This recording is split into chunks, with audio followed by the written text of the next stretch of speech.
എടി എങ്ങോട്ട് പോവാ? നിക്കി. എടാ ഞാൻ റൂമിലോട്ട് പോവാ. എന്താ ഈ രൂപത്തിലാണ് ഈ റൂമിലോട്ട് പോകണം? നമ്മൾ ആശുപത്രി വന്നല്ലേ ഉള്ളൂ, ഫുള്ള് സാനിറ്റൈസർ എങ്കിലും അടിക്കണ്ടേ?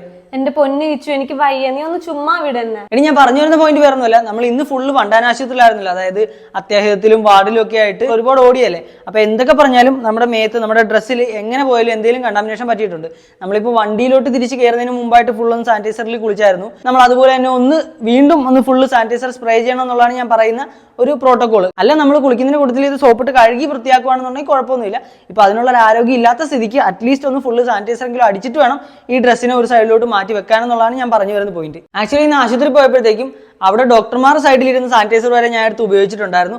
അപ്പോഴൊന്നും പണിയുള്ള ഒരു ഡോക്ടറും ഒരു നേഴ്സും ഒരു മെഡിക്കൽ പ്രൊഫഷണലും എന്നെ കളിയാക്കുന്നതായിട്ട് ഞാൻ കണ്ടില്ല. കാരണം എന്ന് വെച്ച് കഴിഞ്ഞാൽ അവരെന്നെ നോക്കിയത് ഇത് ഉപയോഗിക്കുന്ന അല്ലെ ഇത് ഉപയോഗിക്കണമെന്ന് അത്യാവശ്യം ബോധമുള്ള ഒരു കോമൺ മാനെ, പബ്ലിക്കിനെ കണ്ടല്ലോ എന്ന രീതിയിലാണ് അവർ എന്നെ നോക്കിയിട്ടുണ്ടായിരുന്നത്. അല്ല അവർക്ക് എന്നെ മനസ്സിലായതുകൊണ്ടോ എന്നോട് മറ്റേ സെലിബ്രിറ്റി ഇഷ്ടം ഉണ്ടായതുകൊണ്ടോ ഒന്നുമല്ല.